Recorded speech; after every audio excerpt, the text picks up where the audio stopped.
Hello दोस्तों, स्वागत है आपका हमारे यूट्यूब चैनल स्कूल टाइम में। दोस्तों, आज के हमारे वीडियो का टॉपिक है कमिटमेंट कंट्रोल सिस्टम CCS, प्रतिबद्धता नियंत्रण प्रणाली। कमिटमेंट आईडी हेतु रजिस्ट्रेशन फॉर्म कैसे भरें, ऑटो सैलरी प्रोसेस के लिए अनिवार्य प्रक्रिया जल्द से जल्द करें। तो दोस्तों, आज हम इस वीडियो में बात करने वाले हैं CCS यानी कंट्रोल कमिटमेंट कंट्रोल सिस्टम के बारे में। जैसा कि आपको पता है, जुलाई की सैलरी ऑटो प्रोसेस होगी और बजट से संबंधित भी जो प्रोसेस होंगी फ्यूचर में, वो भी अब ऑनलाइन ही होंगी। पहले बजट डिमांड ऑफलाइन डायरेक्टर को भेजना होता था, अब ये डायरेक्ट होगा। इसके लिए आपको कमिटमेंट आईडी पहले बनवानी होगी। इसकी प्रोसेस भी हम देखेंगे। और आपको पता होगा कि पे मैनेजर पर हम जब बिल अलोकेट कर रहे हैं तो वहाँ एक कमिटमेंट आईडी का ऑप्शन शुरू हुआ है। तो ये कमिटमेंट आईडी किस तरीके से हमें बनानी है, इसी की जानकारी इस वीडियो के माध्यम से प्राप्त करने वाले हैं। हम सिर्फ ये एजुकेशन नॉलेज के लिए वीडियो बना रहे हैं।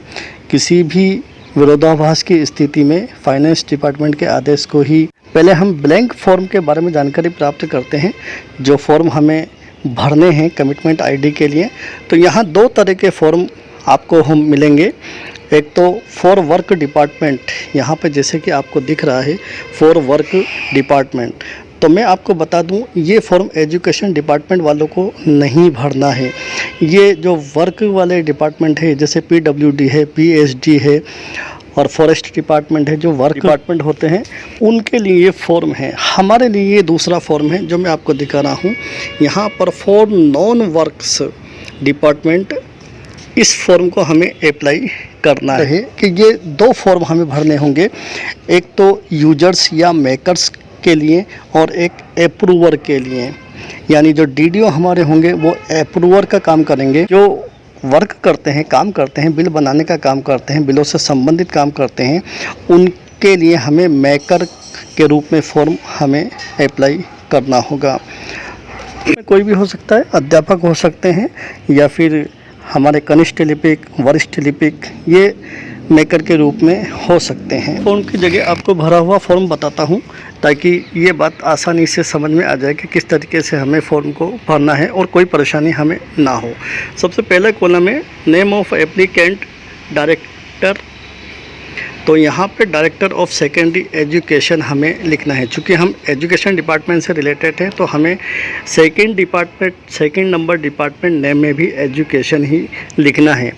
उसके बाद नंबर 3 में एम्प्लॉय का नाम लिखना है। स्पष्ट कर देता हूँ कि ये दो फॉर्म भरने हैं हमें। एक DDO के लिए जो हमारे प्रिंसिपल महोदय हैं, और दूसरा मेकर के रूप में जो हमारे अधीनस्थ कार्मिक होंगे या जिनको हम पे मैनेजर पर काम करने की परमिशन देते हैं, उनके लिए भी ये फॉर्म अप्लाई करना होगा मेकर के रूप में। प्रिंसिपल जो अप्रूवर के रूप में होंगे DDO हमारे, उनका फॉर्म ये भरा हुआ है। तो उनका नाम है और उनका पद है और जेंडर है, ये तीनों हम यहाँ पर सेलेक्ट कर लेंगे। अगर मेकर भरते हैं तो मेकर का नाम, अधीनस्थ कार्मिक का नाम, और यहाँ पर डेजिग्नेशन में उनका पद हम लिख देंगे कि भाई वरिष्ठ सहायक है या कनिष्ठ सहायक है या अधीनस्थ कार्मिक है, कोई टीचर है, लेक्चरर है। नेक्स्ट SSO ID, इसका खास तौर से ध्यान रखना है SSO ID का, क्योंकि सारी डिटेल जो फैच होगी वो SSO ID से ही फैच होगी। और कमिटमेंट फॉर्म जो हमें ऑनलाइन करना होगा वो भी SSO से ही हमें भरना होगा। इसी तरीके से ऑफिस ID जो हमारी होती है, फाइनेंस डिपार्टमेंट में IFMS में बजट को सर्च करते हैं और उसको यहाँ पर दर्ज करना है। उसी तरह से ऑफिस का एड्रेस हमें लिखना है, हमारे स्कूल का नाम यहाँ पर हमें लिख देना है और डिस्ट्रिक्ट हमें लिख देना है। यहाँ पर हमें कॉन्टैक्ट ऑफिस और मोबाइल नंबर, अगर ऑफ़िस का कोई कॉन्टैक्ट है तो ऑफ़िस का कॉन्टैक्ट नंबर भी हम दे सकते हैं और पर्सनल मोबाइल नंबर भी हम यहाँ पर देना होगा। उसके बाद ईमेल आईडी हमें यहाँ पर अपनी पर्सनल लिखनी है, स्कूल की आईडी नहीं लिखनी है। एक्सेसिबिलिटी ऑफ द सिस्टम के बारे में बताया गया है। There are following 3 roles in the system. यहाँ पर 3 तरीके के रोल कार्य करेंगे। तो वो यहाँ पर मेकर है और अप्रूवर है और HOD है।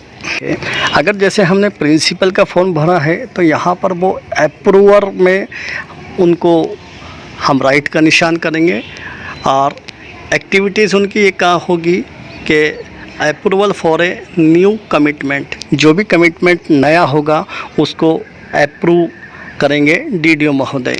जैसे जो मेकर हमारे होंगे अधीनस्थ कार्मिक या लिपिक, उनके लिए हम मेकर पर टिक करेंगे, राइट करेंगे और उनके फॉर्म के लिए उनकी जो एक्टिविटीज़ होगी वो कमिटमेंट रजिस्ट्रेशन का कार्य वो करेंगे। Edit committee year plan submission, इसी तरीके से DFC form 9 submission, expenditure plan submission और एक्चुअल एक्सपेंडिचर एंट्री, ये मेकर के रूप में जो काम करेंगे उनकी एक्टिविटीज़ होगी। तो ये सभी एक्टिविटीज़ उनको करना होगा। अप्रूवर यानी DDO के लिए यहाँ पर लेवल सेलेक्ट करना होगा, जैसे एडमिनिस्ट्रेटिव डिपार्टमेंट, HOD और सब ऑर्डिनेट ऑफिसर्स। तो यहाँ पर हेड ऑफ ऑफिस सामने हम टिक कर देंगे और HOD ऑफिस, ये HOD ऑफिस वर्क के लिए हैं। और अब नीचे की तरफ हम चलते हैं। नेचर होंगे, यूज़र का नाम लिखा ही होगा, डेजिग्नेशन यानी पद होगा और डेट कमिटमेंट फॉर्म भरने की तारीख यहाँ पर लिख देना है। इसी तरीके से अप्रूवर सिग्नेचर होंगे, उनका नाम होगा, डेजिग्नेशन होगा और डेट होगा। तो ये चीज़ यहाँ पर लिख करके सील भी हम यहाँ पर लगाते हैं। बात स्पष्ट हो गई है कि हमें इस तरीके से फॉर्म को अप्लाई करना है। 2 फॉर्म अप्लाई करना है, मेकर का फॉर्म अलग होगा और अप्रूवर का फॉर्म अलग होगा। मेकर कोई भी कार्मिक हो सकता है, अप्रूवर DDO महोदय होंगे और फॉर्म भर रहे हैं तो उन्हीं के सामने हमें सेकंड पेज पर टिक मार्क करना होगा। और अप्रूवर का फॉर्म भर रहे हैं तो सेकंड पेज पर अप्रूवर में टिक मार्क करना होगा और सब ऑर्डिनेट ऑफिस को हमें सेलेक्ट करना होगा और लास्ट में हमें सील और सिग्नेचर लगाने होंगे। कंप्लीट हो जाए दोनों फॉर्म तो उसके बाद इन दोनों फॉर्म को हमें मेल करना होगा। चूँकि ये हमें पहले आदेश मिल चुका था लेकिन हम इसको समझ ना पाए और शायद इसको प्रोसेस में नहीं ले पाए। उस वक्त हमें पता नहीं था कि आगे क्या होने वाला है और बहुत से साथी इस फॉर्म को अप्लाई नहीं कर पाए। तो ये आदेश पुराना है और बार बार इसको रिपीट भी किया गया आदेश को, तो पहले हम नहीं कर पाए।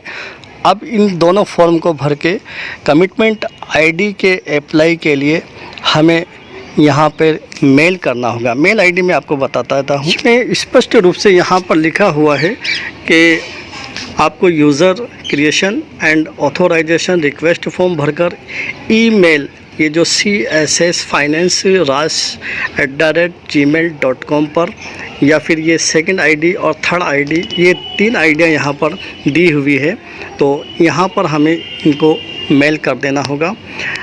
2, 3, 4 जितने भी दिन कमिटमेंट सिस्टम में लगते हैं तो वो उसके बाद आपको कमिटमेंट ID का मेल प्राप्त हो जाएगा। दोनों आइडियों पर मेल आएगा, आपको मेकर के रूप में भी मेल आएगा और अप्रूवर के रूप में भी मेल आ जाएगा। इसके बाद मेकर को कमिटमेंट सिस्टम में रजिस्ट्रेशन अलग से करना होगा SSO ID के थ्रू। उसका वीडियो हम अलग से बनाएंगे। तो फिलहाल वीडियो में हम वो जानकारी नहीं देने वाले, यहाँ सिर्फ हम फॉर्म भरने की जानकारी देने वाले थे जो कि हमने आपको उपलब्ध कराई। जब मेल करें तो अब मेल में हम लिख सकते हैं कमिटमेंट ID।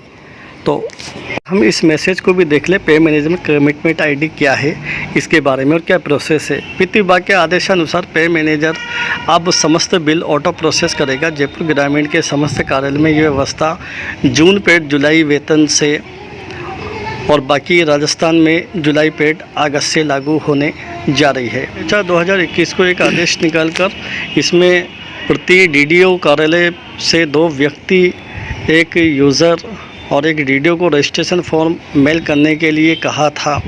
जिन्होंने फॉर्म भरकर नहीं भेजे वो अभी भी फॉर्म भरकर ये जो ईमेल ID दी हुई है ccsfinance@gmail.com पर मेल कर दें। 3 दिन में वित्त विभाग की तरफ से कंफर्मेशन मेल आएगा और वहां से मेकर व DDO को SSO ID मैप करा दी जाएगी। इसके बाद मेकर की SSO ID से CCS में लॉगिन करना है और कमिटमेंट रजिस्ट्रेशन में एक ऑनलाइन फॉर्म जिसमें मेकर से संबंधित कार्यालय के समस्त बजट हेड से संबंधित जानकारी भर के DDO फॉरवर्ड करना है। DDO ID से एडमिन अप्रूवल में जाकर के मेकर के फॉर्म को अप्रूव कर वित्त विभाग को फॉरवर्ड करेगा। वित्त विभाग की तरफ से उस मेकर और कार्यालय के लिए एक ID जारी की जाएगी जो कमिटमेंट ID होगी, यानी वो जो ID जारी की जाएगी वो कमिटमेंट ID होगी। और पे मैनेजर पर बिल एलोकेशन में ऑटो एलोकेशन में बिल एलोकेशन में जाकर जुलाई का बिल एलोकेट करते समय कमिटमेंट ID डालना आवश्यक होगा। ये ID सिर्फ एक बार डालनी है जिसमें आगामी सभी बिल ऑटो अलोकेट व ऑटो प्रोसेस होंगे। फॉर्म से रिलेटेड मैंने जानकारी आपको उपलब्ध कराई है। उम्मीद है दोस्तों वीडियो पसंद आया होगा। पसंद आया हो तो लाइक कीजिए, अपने साथियों को शेयर भी कीजिए और हमारे चैनल को अभी तक सब्सक्राइब नहीं किए हों तो सब्सक्राइब कीजिए, बेल आइकन को दबा दीजिए ताकि हर नोटिफिकेशन आप तक पहुंच सके। धन्यवाद।